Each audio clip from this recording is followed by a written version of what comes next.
Let's do a cheers. To season 2.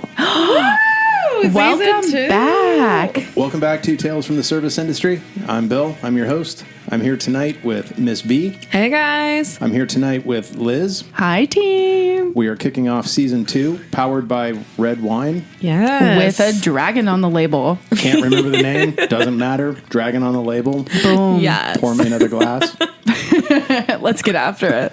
Exactly. So welcome back. Thank you for tuning in to our first episode of season 2. Back with great friends and our co-host that everybody loves. As we start tonight, let's start off with some fun stories. Ah, yes. Oh, boy. Down. What are we going to get into? Trouble, hopefully.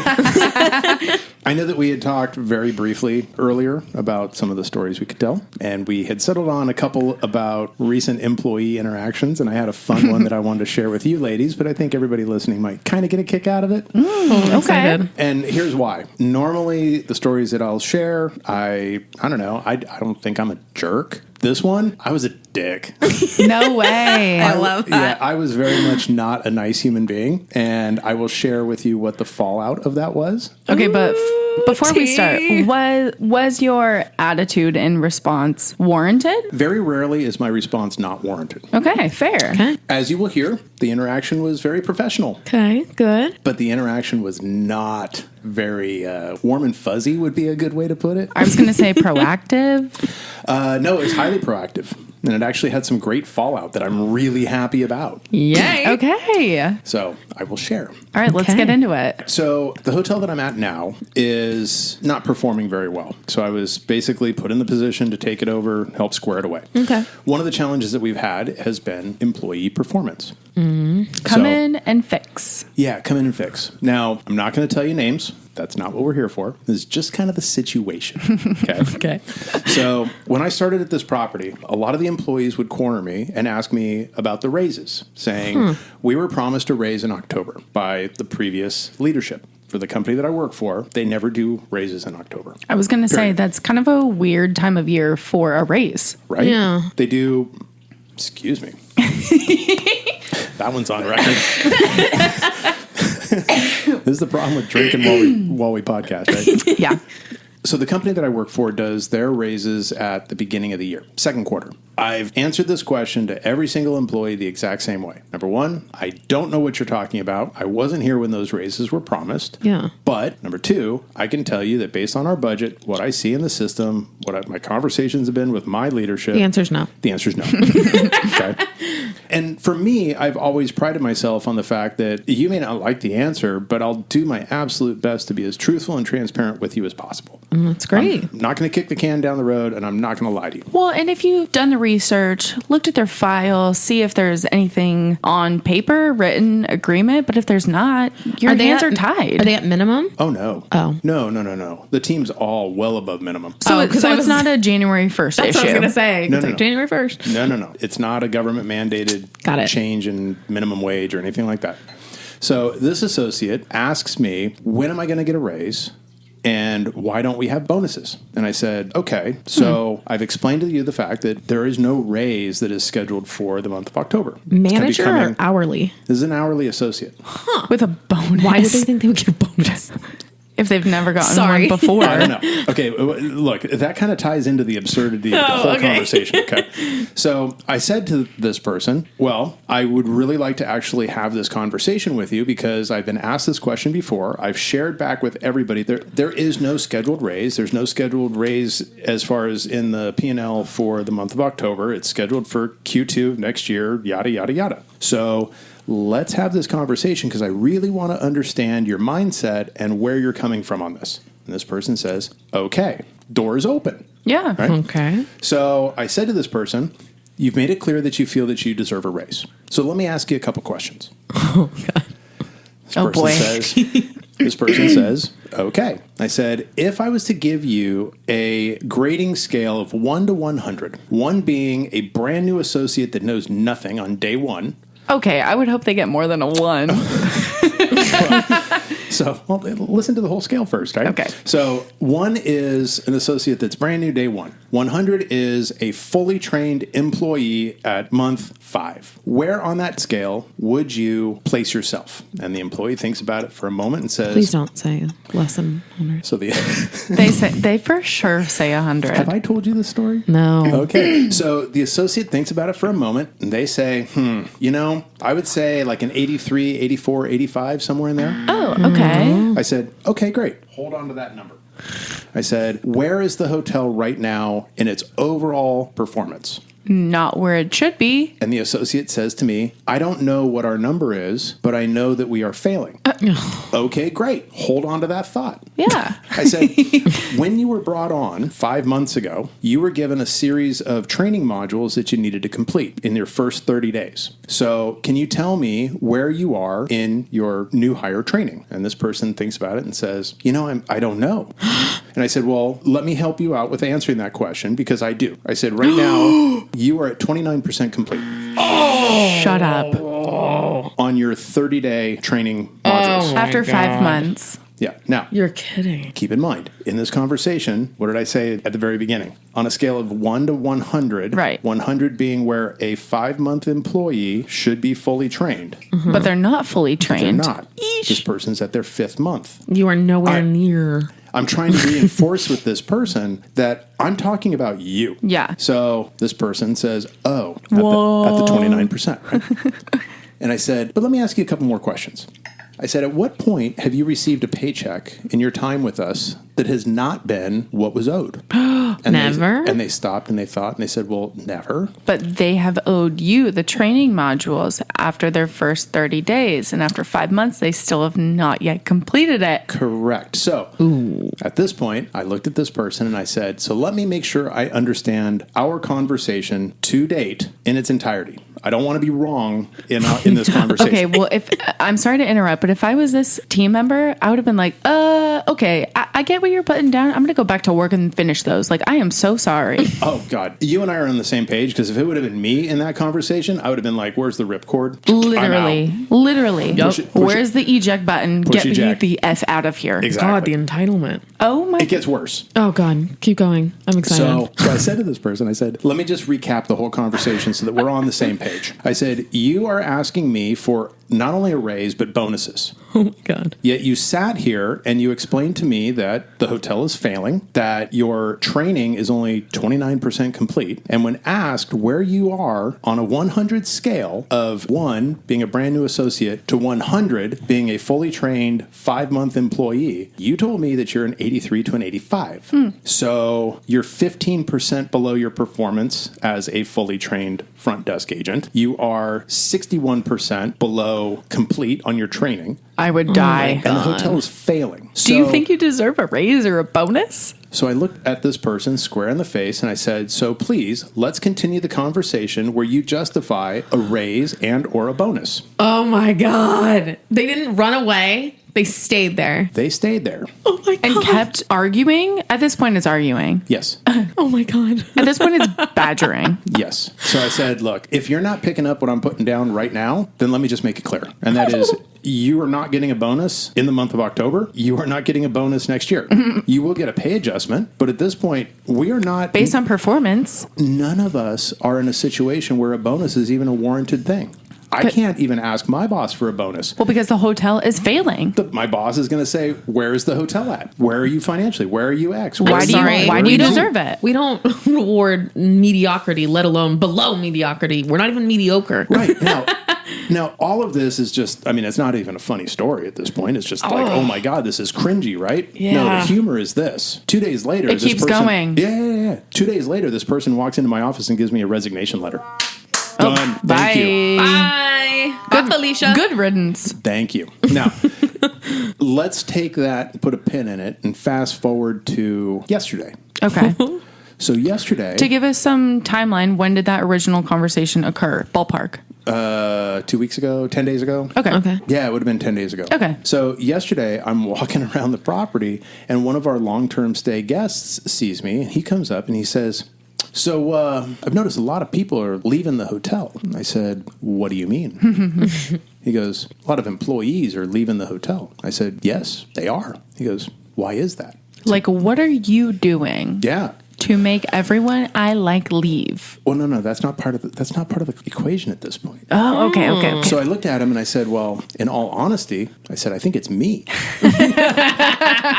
Like, I am the common factor. He goes, well, why do you say that? And I said, because I'm changing the culture of the hotel. He goes, well, what do you mean by that? And I said, well, I'm not going to accept poor performance. I'm not going to accept, substandard service. I'm not going to accept a lack of accountability. I'm not going to accept a lack of drive and vision and all the other buzzwords that we preach. Damn, Bill, go off. Well, no, I was very polite to him. I love it. So he looks at me, he goes, huh.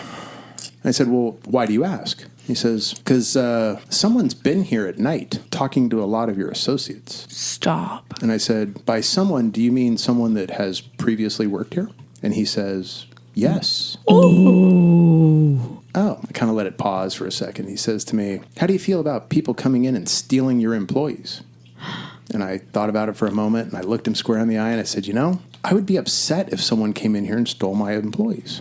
Oh. He goes, so you're upset? I said, no. But I would be. So he looks me in the eye, and he goes, I don't understand. If you're upset that somebody was stealing your employees and somebody is stealing your employees, why are you not upset? I paused for a second. I looked down and I said, well, the thing you have to understand is that for something to be stolen, it has to have an associated value.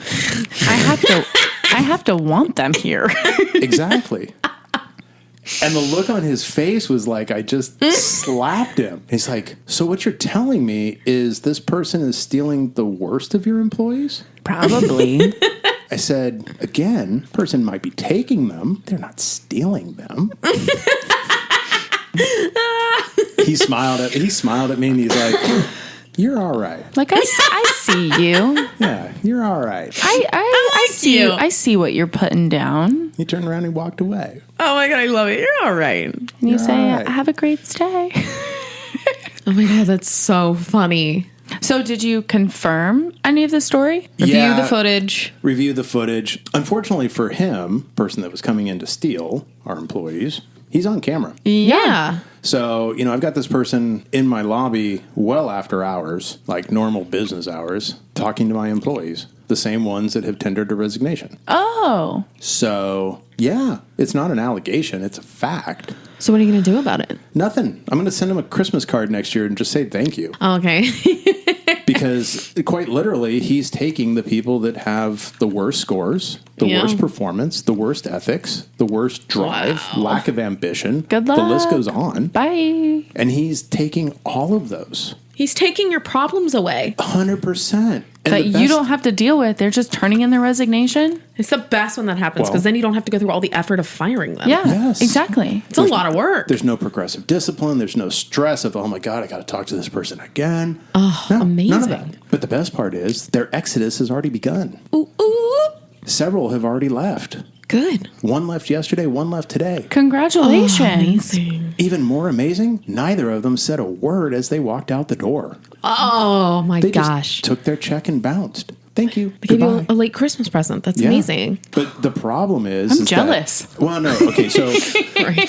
So here's the problem, though. Their performance has tanked since they gave their resignations. Of course it has. And you didn't walk them? Well, you might have needed them to just stand there and be a body. Pretty much. That's where I was at. So, we've been hiring. We've got replacements coming in. It's going to take a little while. But the training process, getting them in takes a couple weeks. There's going to be a very big ramp up. But the performance of the team that's still there right now, we've shed like 17 points off of our overall satisfaction. So it's gone lower? Yeah. I'm still above where the old leadership was, but high 60s is how we started the month. And now we're lower than 51. Are your leaders stepping up or no?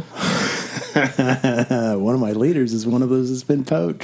Oh, what position? FOS. Oh, sorry, front office supervisor. Got it. I actually got that. I'm catching on. Working on a replacement for that. Okay. Basically, I've got half the front desk and a new mid-level leader that we're looking for. So it'll be a full, fresh team. Oh, best part of it all is that one of the cultural changes that I'm trying to make at the hotel is to take us away from being a job. and have us be your jumping off point for a new career. I love that. So every single interview that we've been giving, one of the questions that I talk to the applicants about is, what are your goals? What's your ambition? Where do you see yourself in 5 years? Not even that. Where do you see yourself in 18 months? Oh, let's make it even shorter. And when I've asked that question, a couple of them have asked back, usually people ask, where I'm going to be in 3 to 5 years. And I said, no, I don't care about that. I said, all I want to know right now is, where do you want to be in the next 12 to 18 months? Because if you are serious about getting into the hotel industry, I want to be here, still learning, still growing. You want to come into my industry, work in my hotel. My promise to you is that I will pay you a fair wage and I will give you an education. And I will teach you. Yeah. So rather than having to go to your local college and get a degree in hospitality that is worth nothing, because it doesn't really matter if you understand that a 200 thread count sheet is 100 up and 100 sideways, big deal. I want you to know how to deal with guest issues. I want you to be a rock star with problem resolution. I want you to be empowered. Yeah. Confident. I want you to be ready to take the next step. Amazing. And I will stand here and I will tell you right now that next step, when you're ready for it, you will only feel that you are 85% ready to step. Mm-hmm. But the reason I say that is that if you are 100% confident going into your next position, you're going to go into that next position and be bored. Yeah. You need to be challenged. Here's what's funny, is that every single one of them that I have asked that question of, about where do you want to be, many of them have said, well, I want a career in hospitality. Okay. Are you willing to learn? They say yes. Great. Our pay is this. And we're not the highest paying hotel. Mm-hmm. But I've told every single one of them, our pay is X. If you want to come work for me, I will pay you that wage, and I will pack your head with everything I can possibly put into it in the next 12 to 18 months. And I will have you ready to take the next step. Wow. And I said, and I am fully aware that we don't pay as much as the hotel down the street. Yeah. But do you want to make 3% next year as a raise, or do you want to step up to a supervisor level and make 30% more? And have a career. And most people are like, oh, I want that. Great. This is what I expect from you. And I flat out tell them, in 12 to 18 months, you are going to be ready to take a step. Shit, where do I apply? Right?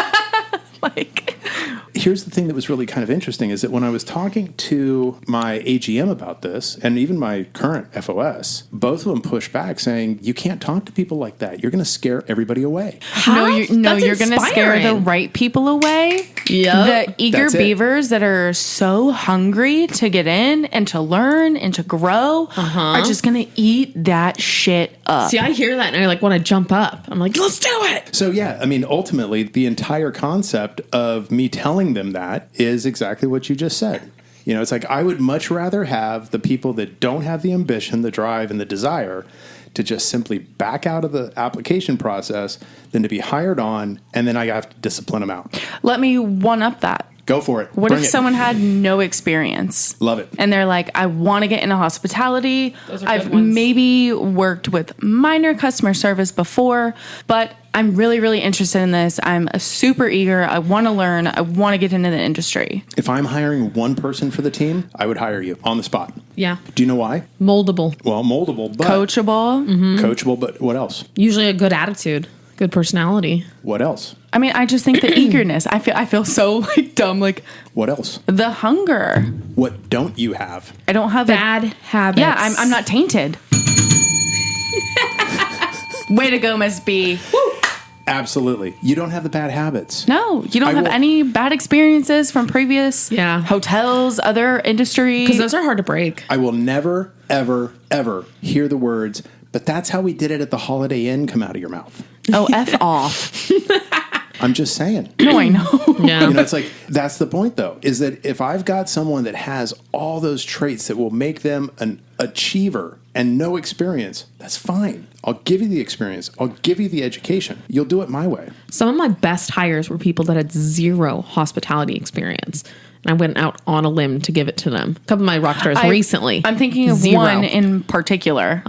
Zero hospitality experience. And I was like, okay. Some of my best employees, the same thing. Mm-hmm. Zero experience. I hired them simply because they had good the attitude. drive. And some of my worst employees were ones I hired with experience. Yep. And then it scared me off people with I'm experience. kind of scared because I do have an interview tomorrow with previous experience in the department that I run, and now I'm nervous. Yeah, but just be careful. Now you know to ask certain probing questions. How did you do this at your last? What would you say if we did it differently? Well, her pre-screen was fantastic. Her most recent experience experience was not applicable with her position that she was applying to. But she tailored all of her answers to the job she was applying for. Well, that's good. So I'm like, either you're really smart. Wait, honest question though. Is the whole reason you're bringing her in because her parents fought for her? No. Not another one of those. That was a different story. I know. Not another one? No. She's weeding herself out. Anywho. Sorry. It's an entry-level job. You make mistakes. When you're paying minimum wage, I mean, you just need to breathe. Yeah, but I mean, the same application applies. I'm definitely going to take that into account. You know, honestly, ask her, where do you see yourself in 12 to 18 months? Mm-hmm. I will. What do you want from this? You know? What do you want from this job? We had an interview today.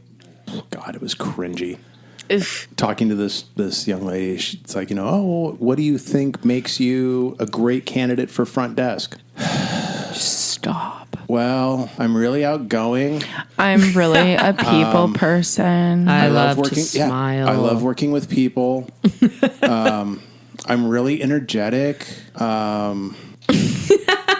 And it was just like, oh my God, I could feel like every muscle in my body was slowly clenching over the fact that... I literally just got chills. Yeah, over the fact that this is how you perceive high energy. I'd like to see low energy. I think my favorite answer to that question was when I asked that same question. They're like, oh, it's really close to my house. I could ride my bike here. It's like... Not hired. Yeah.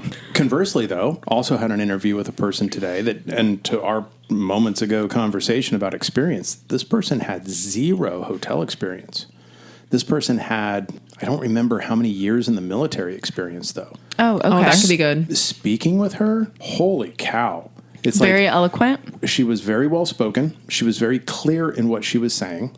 Okay. We threw questions at her that there was 0 chance of her answering the way I would want her to answer. Okay. And she surprisingly got close. Wow. With no hotel experience, nothing. And she even said, I just kind of applied my own personal experience and thought about how I would handle that and what I would say as an employee. So like just gut instincts? Just gut instincts. Huh. And I was really impressed. Did you hire her on the spot? No, because here's why. I absolutely would bring her on. I fully feel that she needs to have experience, obviously, but she's not a line employee level of like thought and maturity. And that's where I'm conflicted with this is that truthfully... Wait. What do you mean by that? I don't get it either. I'll explain. Okay. Is that in speaking with her and having her go through logical steps, she's very much... like a supervisory... I wouldn't throw her in a management category at this point, but she's definitively a lead or definitively a supervisor in her thought processes. Okay. But her experience doesn't match. So how can I bring her in as a supervisor to someone that has experience when she doesn't even know how to log into the computer? Right. Oh, was she applying for a lead supervisor position? No, she's applying for a regular line position.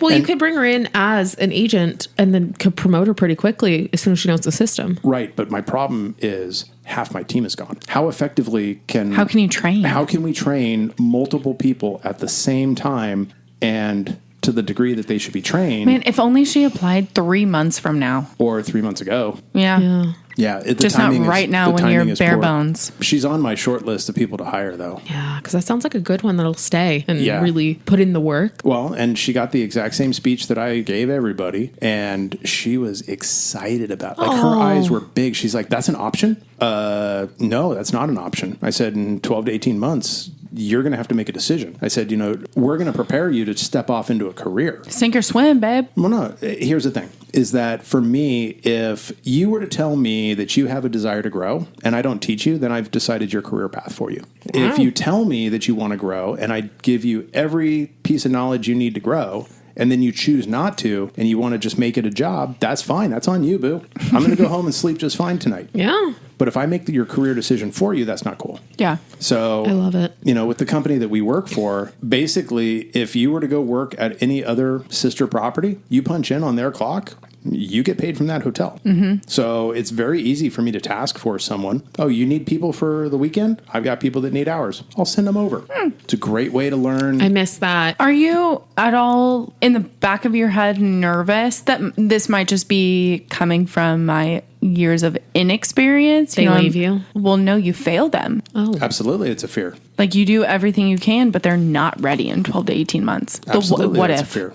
No, but that's where, as their leader, you have checks and balances. So as their leader, you have a checklist of everything that they need to learn. And I'm not talking like a general And how checklist. they need to perform to that checklist. Yeah, and I'm not talking like a simple checklist. No. You know, demonstrate a check-in. No, that demonstrate a check-in is broken down into like 20 different pieces. Right. I need you to explain to me what the difference is between the primary credit card and the incidental card. I need you to explain to me how to create a share with folio. I need you to explain to me the significance of rate codes or of anything else And in that check-in process. Do they do that, adequately or above and beyond? Energetic and I know. And ready to where do I sign for this job? Let's do this. Well, so here's the thing, is that the training guide that they have is all set up yes and no. It's not a 10 scale. You're either proficient or you're not. Okay. The training guide has a spot for the associate to sign off and for the manager to sign off, whoever that leader is. So like when...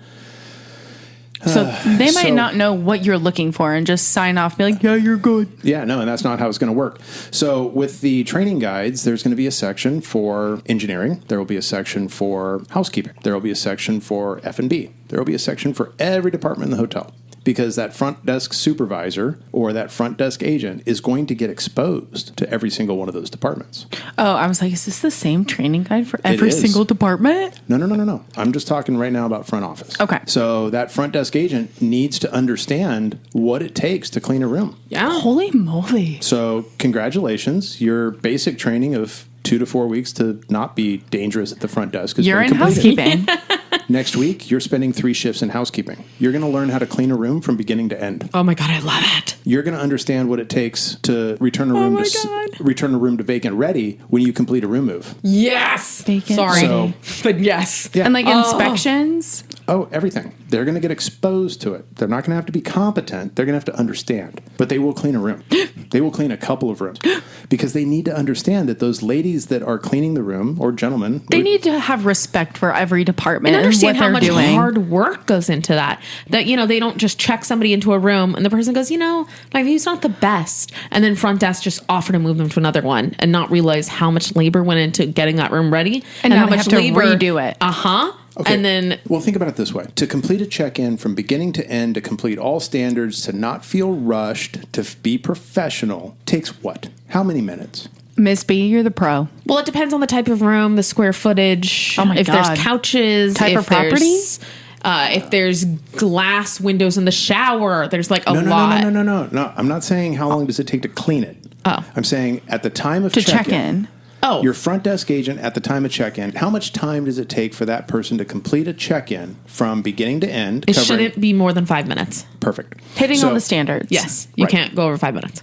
Usually 3 to 5 is a good, comfortable window for a check-in. So if you had, let's just say, 25 check-ins for the day at 5 minutes apiece, what are we talking about? 125 minutes? Yes. Math. 2 hours and 5 minutes. 2 hours and 5 minutes. So 2 hours and 5 minutes of your day as a front desk agent It's on just- a 25 arrival day. Checking people in. So what are you going to do for the other 5.5 hours?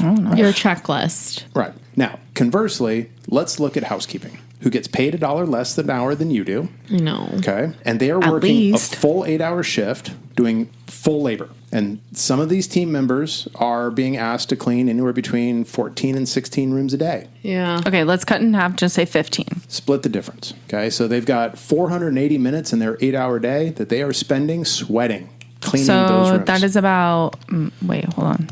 8 hours divided by 15 rooms. So that's half a room per hour. Yeah. So that should come out, 0.53. yeah. So that should come out to about 31 to 32 minutes per room. Yes. Okay. I would say. Travel time, elevators, getting supplies, restocking, your cart, at least. All of that is counted in that 31, 32 minutes. Oh my God. Right? It's stressful. So the pace and the output of energy and sweat equity and all that is very different in housekeeping than it is at the front desk. I mean, I'm thinking as myself, as a hotel stayer. I mean, I pretty much keep the room fairly clean. I make sure to put my trash in the trash bin, like all the dirty towels in a pile, Yep. No excess, anything. No, but you're the exception, not the rule. For sure. But I'm People even trash. thinking that room, you still have to completely vacuum, mop, clean every single surface. Even if I didn't, like recently I stayed in a hotel, I didn't shower, but they don't know that. They have to clean the shower. Yep. Because the thing too is 32 minutes? Yeah. Okay, so That's insane. in the spirit of what the podcast is, Frickin' respect. not only that, tip but your housekeepers. especially on February 15th, but day after. Took you a minute. Oh, Liz. You know what? I'll throw you some slack and say you're 2 glasses in, so we'll go with that. I just didn't. She just came from happy hour too. Yeah. Way to throw me in a bus or under the bus. She's right. I know. Is it hot in here? Is it? I'm blushing easily. I love it. Okay, but still, And do you want to know the crazy stuff? the bed's dirty. Like that's it. But here's the thing, though, is that every single front desk agent will talk about how they work so hard. Exactly. Okay, you couldn't see Liz's face like twist up. Do a very hard face head roll with her eyes. But I was just making a nasty face and shaking my head. I know, but every front desk agent will talk about how they work so hard until the day after they are sent to housekeeping. And then they realize, F that. yeah, you know what happens? At the time of check-in, better questions are asked. Do you prefer a first floor, a high floor? Do you prefer something on the courtyard or away? Well, to prevent from Room moves. room moves, Yes. to help out housekeeping. Do you like to be Yes. closer to the elevator or do you like a little bit of a walk? Yeah. Rather than just randomly assigning a room, better questions are asked. Wow. And as a result, service goes up. Because we're anticipating their needs. Well, and now they have an understanding that there's a repercussion to not asking simple questions, and that is that somebody's got to go back and re-clean that room. Or housekeeping is just going to hate you. Yeah. Yeah. And the one time you need a favor from housekeeping, they're going to be like, oh, too busy. Sorry, can't. And then they're going to shadow with engineering for a couple of days, and they're going Oh, to screw that too. and they're going to unclog toilets. They're going to change light bulbs. They're going to change batteries and smoke detectors. They're going Listen to all loud those fire things. alarms. They're going to do all that stuff. Do you know one of the most common calls though? Because when I did this at a hotel, guests constantly call and say their thermostat's not working. So I went up to I can't tell you how many rooms. Did they turn it on? It was always okay, not always. Let's say 9 out of 10 times it's user error. And so then you learn by being up there with engineering, you're learning all the little tricks, you're learning this, you're learning that. So then when I was on the phone, and someone would say that, I'd be like, Have you oh, tried did you this? switch Have you this to done this this? to that? Have you done And they go, this? oh, thanks, it works. And then my engineer doesn't have to go all the way up there and stop what they're doing. And the guest issue is resolved right there on the spot. Yep. And we were helpful. And they didn't have to wait for somebody else to come up and then go in their room and then, disrupt their evening. But the best part of all of it is this. As a front office supervisor, if you're sending that person through all of those things, they can then reinforce and reinstill all of those lessons on their hourly associates. The hourly associates that go through all of this, they just get a leg up for that next step, which is going to be a supervisor. Yep. So that when they sit in that interview 12 months from now and they're asked, as a front desk agent, what have you learned? They'll be able to sit there And with they have confidence all of these and say, skills. Yeah. excuse me, I'm wheezing. I heard that. They will be able to sit there and they will have a conversation saying that, you know what, I did get experience in housekeeping. I cleaned a board one day. We've done room inspections. We've done X. We've done Y. We've done Z. I've worked in engineering, blah, blah, blah, blah, blah. And suddenly, You will blow that interview away. suddenly this person that's You're sitting there so overqualified. is your star candidate. Yeah. Yep. That person that is sitting there is not going to be allowed to leave the hotel without a job offer. Yeah. Oh, absolutely. I wouldn't let that person walk away from the couch. So, Miss B, let me ask you this. Yes. If, as a front desk agent, you were making $17 an hour, Okay. and 12 months down the road, you are given all of this information you've successfully completed all of your training, and your manager sits down with you and says, I think you are ready to take that next step. You have hit your 85%. Wow. You go out and you look for a supervisor role that now pays $20 an hour. Okay. So you just went from 17 to 20, so you got a 15% pay raise. Nice. Is that more or less than the 3% that the company's going to give you to stay there as a job? More. It's more. Mm-hmm. Even me with my math, I can do that. Okay, now I'm fortunate enough that I work for a pretty big company where we've got a lot of hotels that are sister hotels nearby. Do you have some leverage? No. It's not that I have leverage. It's that we have opportunity. Okay, so knowing the hotels that are in the area, you're looking at an employee pool of probably around 500 associates across those hotels. Okay. Maybe a little bit more. With that many associates, people come and go. Yeah. There's always opportunities popping up. Yeah. It doesn't mean that there's an FOS position available today, every single day. But, once you hit that 12-month mark and you're about ready to go, that's when you start watching for all of that. For sure. Yeah. And over the next 3 months or so, as you're continuing to learn and get a little further past that 85% mark, something's going to come up. Yeah. And then you're going to be able to transfer. So you don't lose your length of service with the company. You don't have to reset your Any clocks. your vacation accruals. Yeah. Benefits stay. You're not resetting your accrual rate. So, as a 1 to 3 year employee, you earn Probably the same, but vacation at one rate. 3 to 5, it's different, so on and so forth. the clock right? doesn't start over. The clock doesn't start over. Your position starts in a different role, but your clock doesn't restart. That's nice. Yeah. That's a good deal. As opposed to, some properties, they're not associated with some like big company and there's like nowhere to grow, nowhere to move. You're just stuck.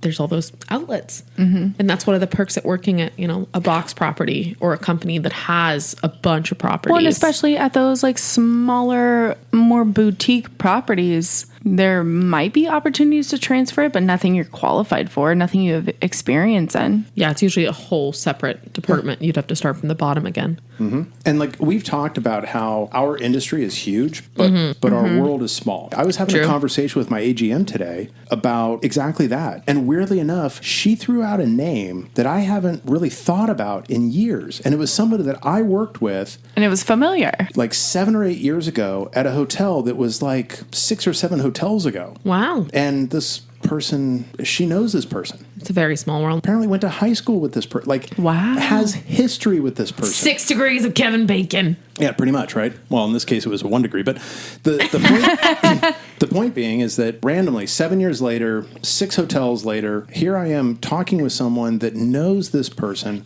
that I thought had good ambition, that I thought had good drive. And she agreed, but I haven't had her path cross back against mine yet.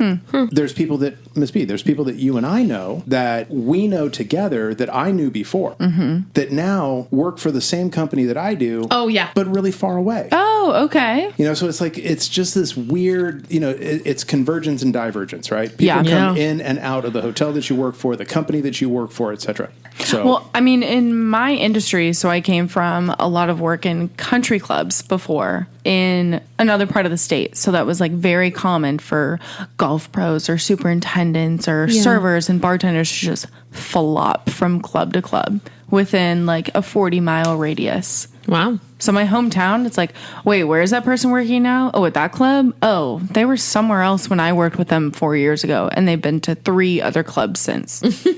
So it is very common and very hard to keep track of. Let me tell you. I'm trying to keep all these connections and keep... Wait, so as a tennis pro, somebody just teaches somebody tennis? Literally, yes. Oh. A tennis pro is not a tennis professional. That is like a professional player that's like gonna eventually go and play Wimbledon. This is someone who has a passion for coaching and teaching. Why are they called tennis pros then and not tennis coaches? Why is it called a golf professional? because they get paid. Yeah, my question would actually be the same for golf professional too. Because they get paid. So saying I'm a golf professional is different than saying I play golf professionally. Yeah. Oh. Yeah. Interesting. So yeah, I don't know that It's world. just it's a teacher. Got it. They make good money though. Do you have to have any qualifications? Yeah, you have to be good. Teaching experience. All right, guys, I'm a tennis pro now. So one of my tennis pros that worked for me previously did play professionally in another country, but then he had like 25 years of teaching experience. He had a clientele. He was going to bring in like 80 members to this club. Wow. Paying dues, paying the initiation fee, paying, $85 for an hour lesson. Wow. In his hiring process, in the interview, he said, I have this list of people that will join here to take lessons with me if you hire me. What happened? We hired him. He was a rooster. That was his nickname. What does that mean? He was hard to work with. I was like, was he loud? Did he wake you up in the morning? No. I have found No,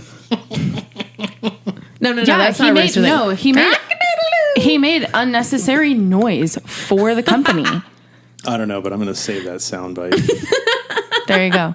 So I have found any position that is like highly commission based, like you're clocking in and out in this day and age, you're clocking in and out as a employee, but you're at minimum wage, whatever that may be, wherever you're at. And then you make commission based on your lessons. And that's really where you make your money. Your hourly wage is just covering yourself as an employee. If you get hurt on the job, you accrue vacation, accrue sick time, yada, yada. The headaches of employees are teaching professionals, whether that be tennis, golf, personal trainers, group X instructors, you name it. They're nightmares. Oh my God. Yes. Divas. Literally divas and roosters that make unnecessary noise. I've never heard of the word rooster to describe someone before. That's just what me and an old general manager called this one guy.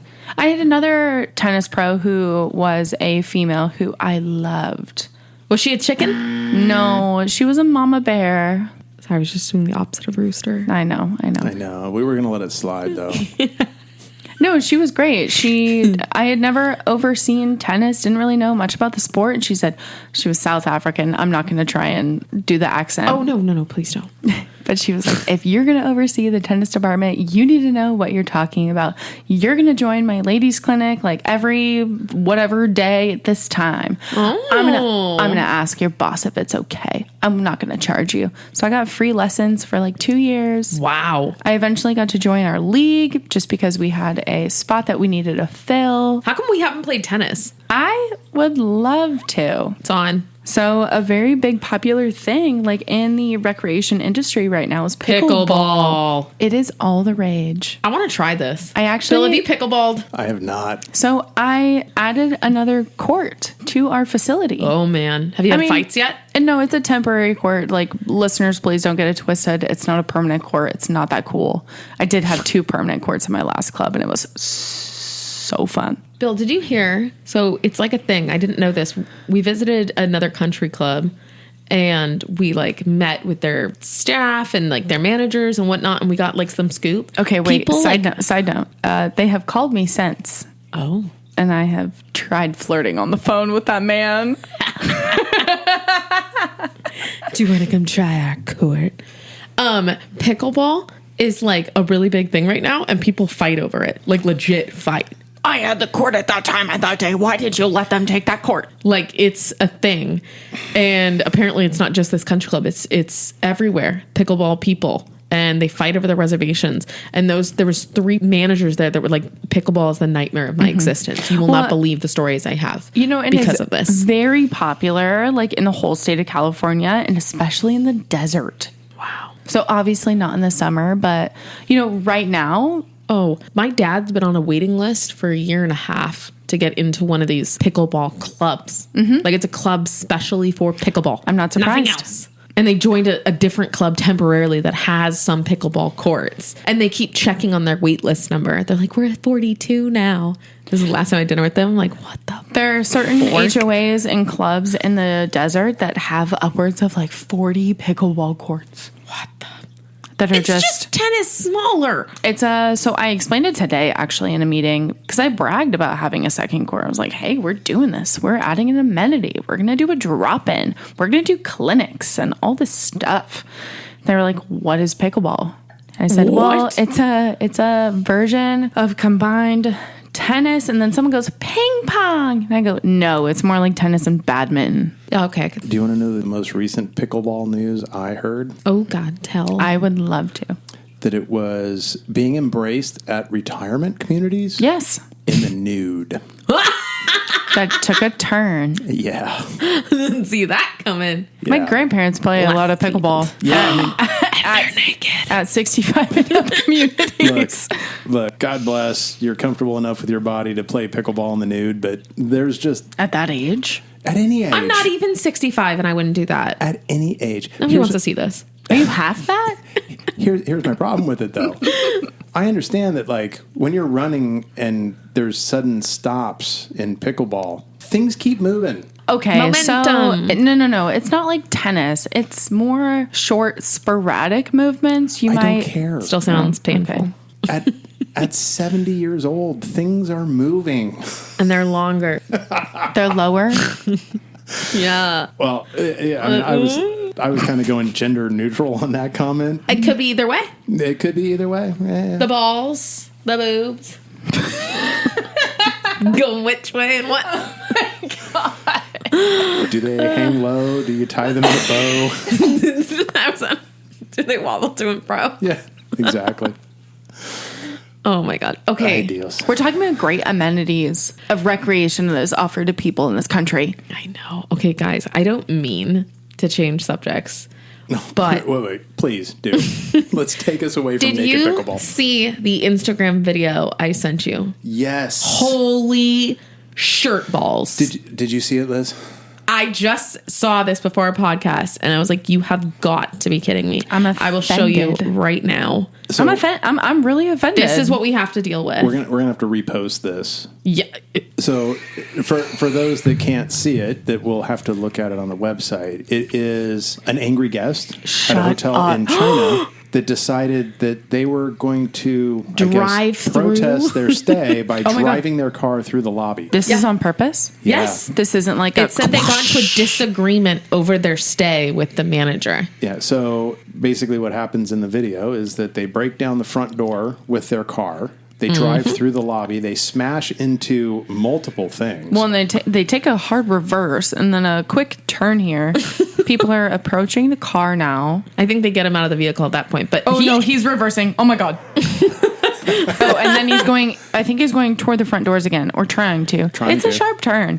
Oh he's no, just we're turning driving around again. the lobby. This is crazy. I mean, the amount of damage that person did, not only to the hotel, but their own vehicle. An irate guest. Right? Now, look, I don't know. What kind of wait? What kind of car was that? Looked like an Audi or something like that. Didn't it? It was some sort of convertible. Yeah. It was a higher end car. You the fact that you don't care, you care, but no. I mean, I don't know how things work in China, but if you did that in the U.S., your insurance company's not going to pay for that. That's just negligent damage. Yeah. Good. So all of that repair is going to come out of your own personal pocket. I was dumbfounded when I saw that. Well, and it's damage to property. That's got to be a felony, is it not? I have no idea. I mean, at that point, that would be criminal, but... It's more than a misdemeanor. Right, no, so that would be criminal property damage. Yeah. But on top of that, you had all those people in the lobby. That's so now you have... attempted? Well... Possibly. Could be, depending on how close you got. Because what if the manager was there, the one that you got into the disagreement with? No. All those people that were surrounding that car when that person threw it into reverse and started to move. There was a guy at the back of the car. Oh my God. Attempted assault with the vehicle. Yep. At a minimum. I mean, that person's looking at felony after felony after felony. Yeah. But side note, talking about criminal activity, Yeah. we need to bring, why am I blanking on his name? Andy. Back Get to his the take pod. on that. I've reached out to him a couple times. He's just busy. But he wants to come back. I get it. He's got some stories to share. Some of them which I'm sure he will share, but will probably never, ever make it to an actual episode. Oh my God. Oh, sorry, listeners. No, there's This makes it even on the pod. Well, there's good stuff in his stories, but there's a lot of stuff that's really dark. Oh my gosh. I wonder what he would have done if he saw this in his lobby. Probably would have shot him. Fair enough. Oh, he would have had his gun drawn at bare minimum. At bare minimum. I mean, How is this guy not? They probably just didn't have active police in a hotel lobby. There was no police in that lobby. But that story that he shared about, having his gun through the window, telling that woman he was going to kill her. Oh my God. I mean, he almost died in that story. That was funny. Yeah. I'm sorry. But No, he was pinned between two cars. Mm-hmm. Dang. yeah. It's wild, guys. Wild. It was scary. Scary story, and I wasn't even there. I was just listening. Oh, okay. So we've been on the topic of, bad behavior, bad associates, how we basically just got someone to quit. Does anyone else have anything? I didn't get her to quit. She chose to quit. She just didn't like my perception of her demand for increased pay and the lack of reciprocal with it. So, Miss B, do you have a favorite job in the service industry that you have had in the past or currently? Ooh, that's a really good question. I've had a lot of jobs that I've really enjoyed and a lot that maybe I didn't so much. You know what? I should probably start with... We can go worst first, or... I should go with worst first because that's how I kind of found out what I wanted to do. From your worst job, you wanted to be in the service industry? Like, well, I was always in the service industry, but what I wanted to do specifically, I did things and I was like, okay, that's not for me. And that's how I found where I was. Okay, I get what you mean. So like my first job, I was a bagger at a grocery store. So I bagged your groceries. And I was terrible at it. I didn't put the right things in the right bag. Did you put the bread at the bottom? You know it. And the eggs? She put the eggs under the milk. Right. Ew. I wasn't great at... Well, I was 16. This was my first job. And... Okay, fair. But my least favorite part about the job, and I still remember, they would send me out on cart runs, which means you're going into the parking lot and you're collecting all the grocery carts. I'm sure we can all imagine. And putting them together and then bringing them back to the store. Well, they had this rule you're only supposed to do like, and I don't remember, it's been a while. It was like 4 or 5 carts or something at a time. That's it? Yeah, it was something really small. And oh no, I see people in the big bullseye parking lot with like 50 carts. Right? But you're only supposed to do X amount. And I was like, well, I don't want to be out here for an hour. So you had to do like I was doing more and I was stacking them. And then I learned why you don't do that. I'm pushing this stack of probably like 6 or 8 deep. And then all of a sudden the front cart breaks loose like a little horsey and starts running away. And did you hit a Range Rover with that cart? And it was heading towards a car. So I leave my stack, run and grab that cart. Leave the stack? Where's the stack gonna go? Hold that cart, turn around, and my stack's starting to break apart. So now I'm running, catching carts, freaking the F out, trying to just stop cars from being hit because I lived in a very wealthy area as a teenager and there's all these ranges in different cars.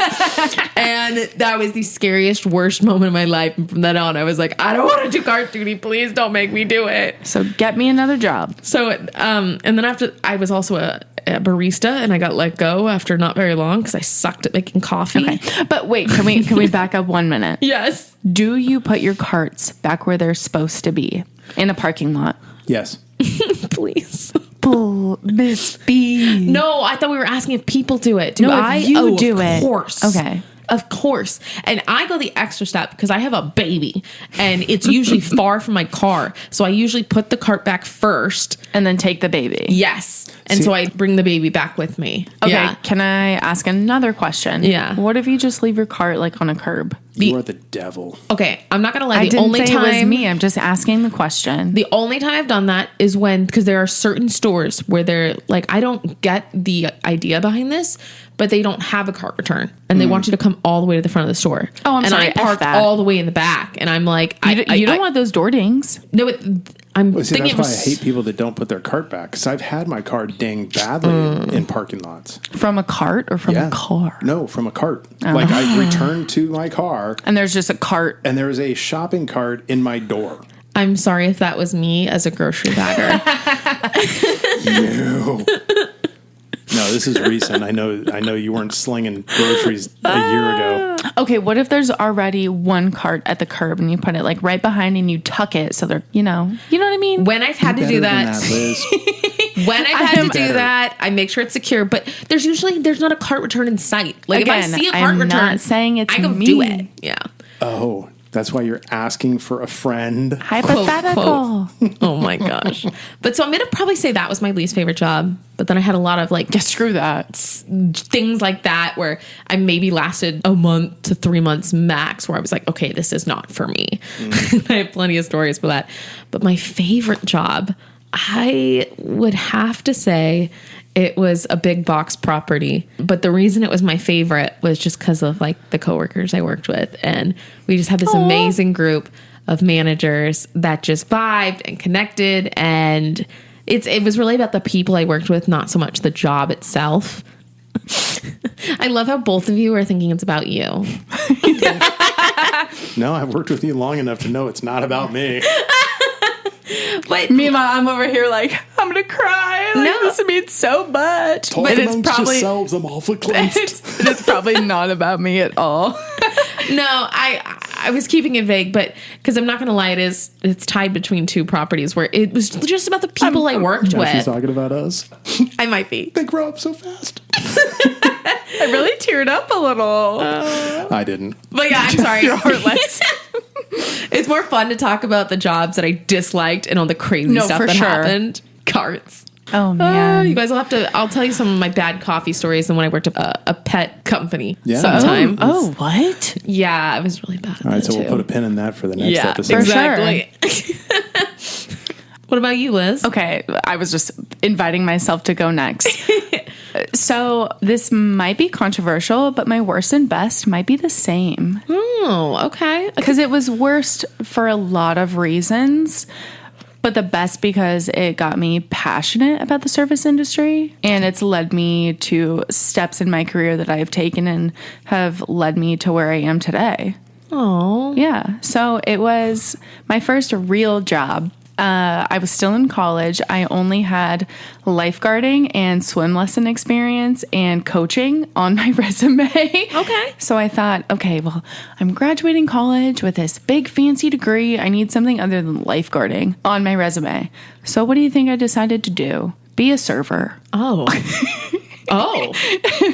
Weird jump. I need something other than water-related sports. I'm going to learn to surf. No, serving. I need to take a break from tanning. Serving, like at a restaurant. I'm so sorry. I need to get my hearing checked. I thought you said surfing. See, I heard serving and I was like, oh, she want a break from the sun. That too. So I was a server at a country club that my best friend was a member at. And I mentioned to her, I think I might try and get another job. I'm going to look. I'm not in any rush. And she goes, well, do you want to work at so-and-so country club? I can walk you into the food and beverage director's office today. Like, come have lunch. My God.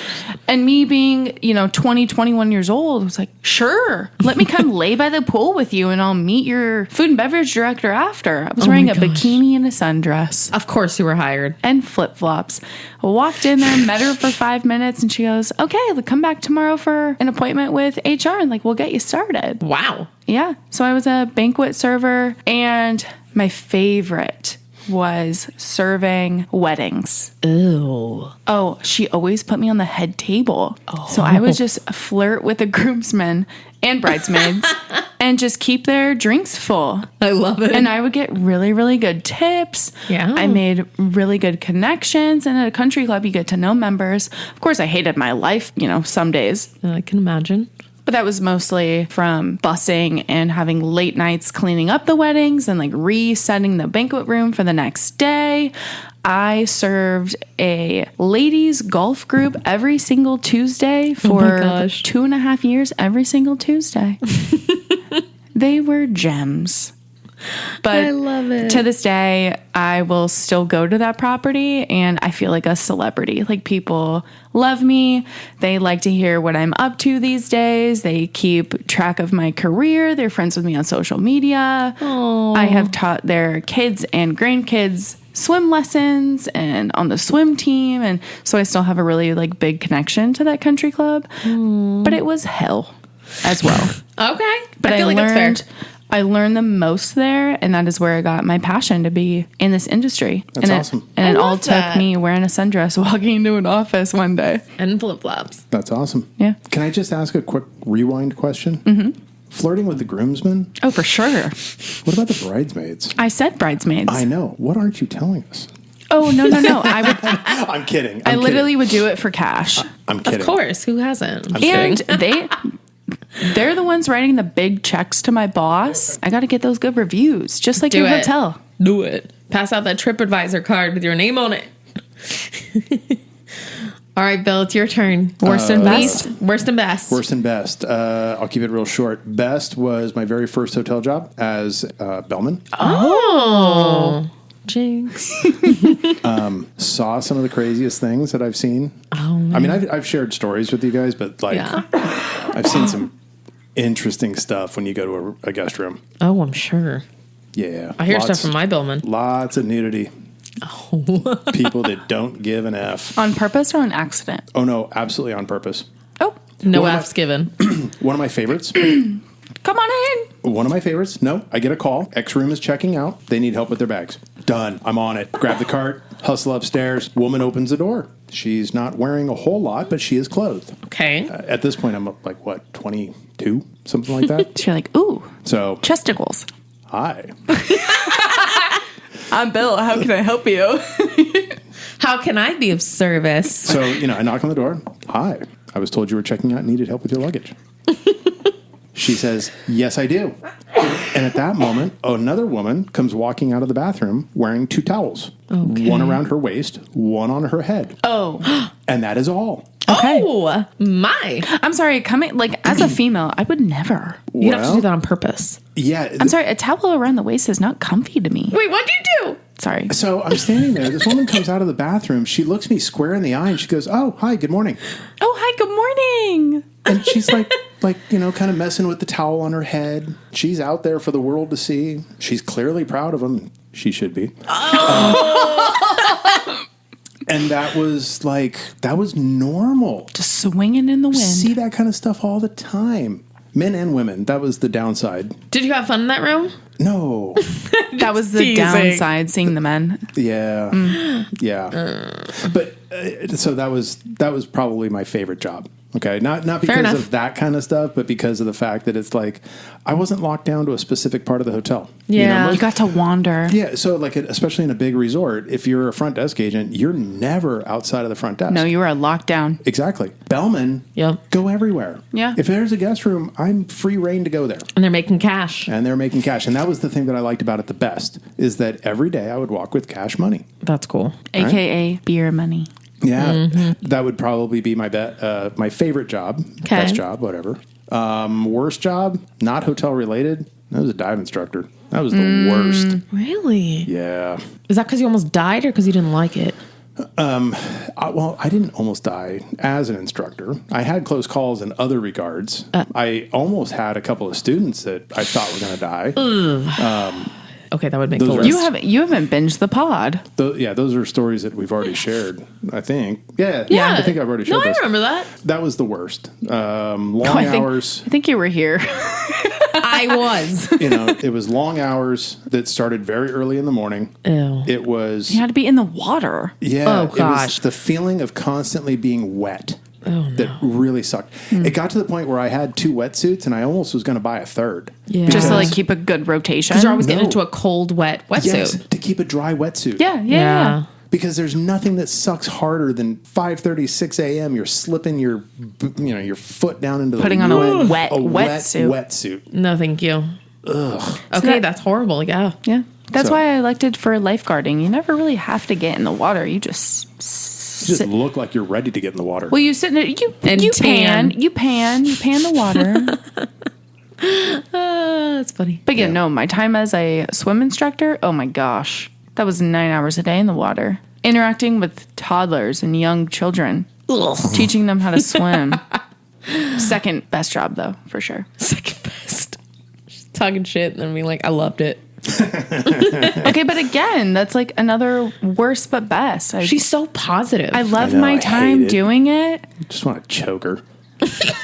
I'm sorry, I'm so positive and I love what I do. I love it. It's so cute. It's kind of like... Just proves you haven't been in the industry long enough. Life hasn't crushed you yet. It hasn't sucked the soul. Yes. Or I have just followed my passion and I am doing things I truly enjoy. You can't hear me, guys. Hashtag humble brag. You can't see me, but I'm rolling my eyes so hard.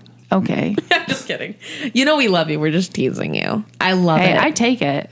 I love it. I enjoy what I do. Put that on record. Okay. And force me to listen to this tomorrow. When you're getting your booty handed to kicked.